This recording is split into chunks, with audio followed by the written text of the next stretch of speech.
जब जिलाधिकारी और अन्य अधिकारियों ने सिर पर उठाकर निकाली अपनी फंसी हुई नाव। यूपी के बलिया में कटहल नाले का सर्वे करने अधिकारियों के साथ एनडीआरएफ की नाव से निकले जिलाधिकारी की नाव ही फंस गई, जिसे जिलाधिकारी और सीडीओ ने अन्य अधिकारियों के साथ मिलकर पहले खींचकर निकालने का प्रयास किया और जब नाव नहीं निकल सकी तो नाव को अपने सिर पर उठाकर नाले से बाहर निकाला। दरअसल जिलाधिकारी अपने मातहत अधिकारियों के साथ सुरहाताल से गंगा नदी को मिलाने वाले कटहल नाले का सर्वे करने निकले थे और नाले में जलकुंभी होने की वजह से कटहल नाले के बीच में नाव फंस गई। जिलाधिकारी ने कहा कि नाले में जलकुंभी की वजह से नाव आगे नहीं जा पा रही थी, जिसके बाद नाव को उठाकर निकाला गया। नाले में फंसी नाव को खींचते और उसे बाहर निकालने का प्रयास करते लोगों की तस्वीरें यूपी के बलिया की है, जहां जिले के अन्य अधिकारियों समेत डीएम, सीडीओ और एसडीएम समेत अन्य अधिकारी हैं जो कटहल नाला का सर्वे करने निकले हैं, मगर नाले के बीच पेड़ की डाली झुक जाने की वजह से जलकुंभी जमा हो गई थी और वहीं डीएम साहब की नाव जलकुंभी में फंस गई, जिसे डीएम के साथ अन्य अधिकारियों ने पहले तो इसे खींचकर निकालने का प्रयास किया, लेकिन जब सफलता नहीं मिली तो उसे डीएम साहब और सीडीओ साहब ने ही अन्य अधिकारियों संग अपने सिर पर नाव उठाकर बाहर निकाला। डीएम की माने तो देवकली गांव के पास नाले में जलकुंभी होने की वजह से नाव आगे नहीं जा पा रही थी, जिसे उठाकर निकाला गया। देखिए, सफाई नहीं चली थी। बेसिकली कटहल नाला जो नगर और नगर के आसपास क्षेत्र में जो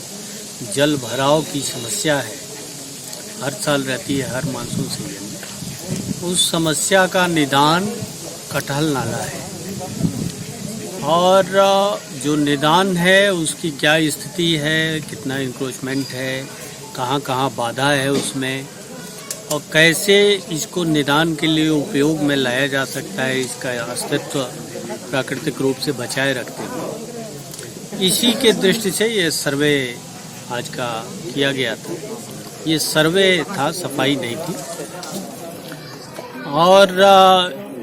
इस क्रम में ये हम लोगों ने पाया और देखा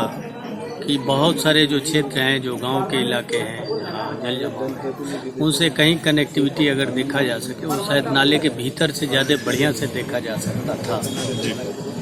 तो वो देखा गया। दूसरा, जहाँ जहाँ रुकावटें हैं, जलकुंभी की एक समस्या है, जलकुंभी के नाते भी बहाव रुकता है, पेड़ गिरे हैं कई जगह हम लोगों को समस्या भी आई